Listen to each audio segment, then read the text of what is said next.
पिछली वीडियो में हमने आपको बताया हियरिंग लॉस के प्रकार। इस वीडियो में हम आपको बताएंगे हियरिंग टेस्ट क्या होता है। अगर आपको हियरिंग लॉस है और आप हियरिंग टेस्टिंग में देरी कर रहे हैं तो इसका मतलब आप अपनी हियरिंग लॉस को और ज्यादा बढ़ा रहे हैं।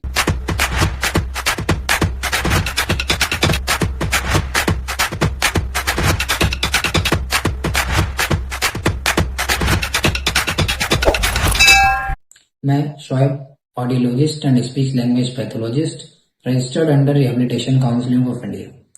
मैं आज आपको बताऊंगा हियरिंग टेस्ट क्या होता है, ये क्यों जरूरी है और कैसे किया जाता है। सबसे पहले हम बात करते हैं हियरिंग टेस्ट क्या होता है।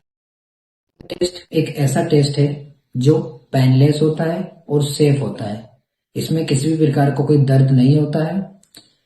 इसमें आपके सुनने की क्षमता का पता लगाया जाता है कि आपके सुनने की क्षमता नॉर्मल रेंज में आ रही है या आपके सुनने की क्षमता में कमी है। अगर सुनने की क्षमता में कमी है तो वो किस प्रकार की है। टाइप्स ऑफ हियरिंग लॉस, इससे पहले वाली वीडियो में हमने आपको बताया conductive hearing loss, sensor near hearing loss या मिक्स्ड हियरिंग लॉस। अब आप बात करते हैं हियरिंग टेस्ट क्यों जरूरी है। कोई भी प्रॉब्लम हो, अगर हमें किसी भी प्रॉब्लम का जल्द से जल्द पता चलता है तो हम उसको जल्द से जल्द रोकथाम करते हैं। इसी तरीके से हियरिंग लॉस भी एक ऐसी समस्या है जिसमें आप जितना जल्दी उसका पता लगा लेंगे उतना जल्दी उसको आप रोक सकते हैं। क्योंकि जब एक बार हियरिंग लॉस आपको हो गया और आपने उसकी टेस्टिंग नहीं कराई और आपने उस पर ध्यान नहीं दिया तो वो लगातार बढ़ता रहता है और एक स्थिति वो आती है कि आपको बिल्कुल भी सुनाई देना बंद हो जाता है। आप अपना हियरिंग टेस्ट कराएं, ये बहुत जरूरी है, और अपनी सुनने की क्षमता का पता करें। अब हम बात करते हैं हियरिंग टेस्ट कैसे किया जाता है। हम यहाँ पर मेजर 5 टाइप के हियरिंग टेस्ट के बारे में शॉर्ट में आपको बताएंगे। पहला पीटीए, प्योर टोन ऑडियोमेट्री। ये कॉमन हियरिंग टेस्ट होता है जिसमें हमारे आउटर ईयर से लेके ब्रेन लेवल तक जो पूरा हियरिंग प्रोसेस होता है उस पूरे प्रोसेस की क्षमता की जांच की जाती है। ये एक बहुत साधारण और सिंपल तरीके से होता है। इसमें आपको हेडफोन पहनाते हैं और उसमें आपको आवाज सुनाई देती है। क्लिनिशियन पेशेंट से पूछते हैं क्या आपको आवाज आ रही है या नहीं आ रही है। अगर पेशेंट को आवाज आती है तो उसमें बताते हैं आ रही है, नहीं आती है तो मना कर देते हैं।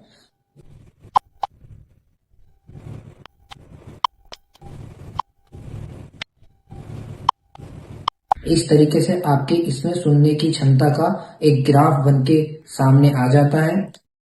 इस ग्राफ में फिर फाइंड आउट किया जाता है कि ये ग्राफ क्या नॉर्मल रेंज में आया है या आपकी सुनने की क्षमता में कोई कमी हो गई है। दूसरा टेस्ट स्पीच ऑडियोमेट्री। इसमें भी सेम पीटीए टेस्ट की तरह आपको हेडफोन पहनाते हैं और इसमें पेशेंट से कहा जाता है कि आपको कुछ शब्द सुनाई देंगे, जो शब्द आपको सुनाई दे आपको वो बोलना है। तो इससे हमारी जो कॉम्प्रिहेंशन, समझने की क्षमता, वो भी पता चलती है कि आपको सुनने के साथ साथ समझ में कितना आ रहा है।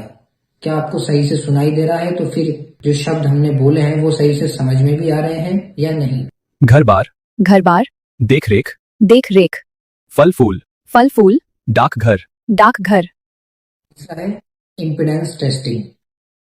इसमें आपका जो मिडिल ईयर होता है, मिडिल ईयर का फंक्शन चेक किया जाता है कि क्या आपके मिडिल ईयर में कोई किसी तरह का इन्फेक्शन हो चुका है या आपकी जो मिडिल ईयर में बोन्स होती हैं छोटी छोटी, मैलियस इंकस स्टेपिस, वो अच्छे से फंक्शनिंग कर रही हैं या उनका फंक्शन सही नहीं है। चौथा टेस्ट है ओएई, ऑटो अकोस्टिक इमिशंस।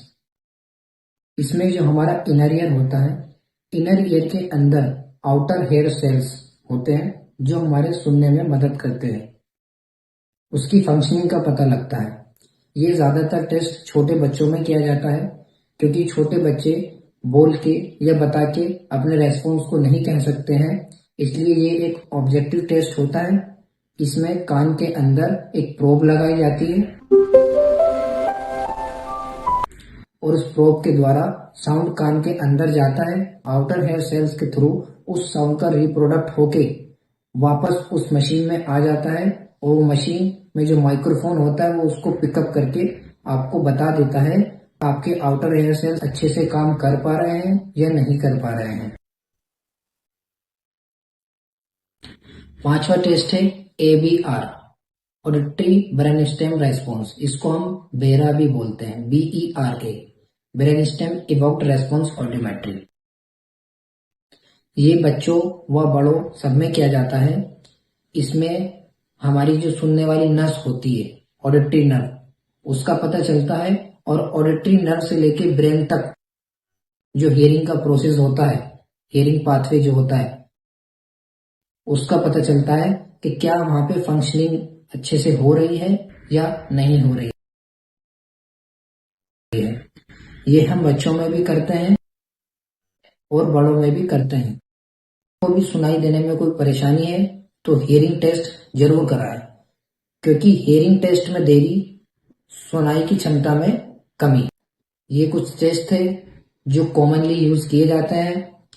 इन टेस्ट को हम आगे 1 बाय 1 डिटेल में एक्सप्लेन करेंगे।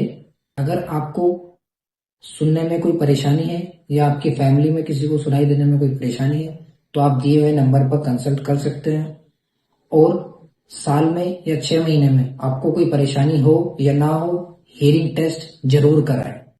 अपनी हियरिंग क्षमता का आपको पता होना बहुत जरूरी है कि क्या आपकी हियरिंग क्षमता नॉर्मल रेंज में है या आपकी हियरिंग क्षमता में कमी आ गई है। Thank you for watching this video.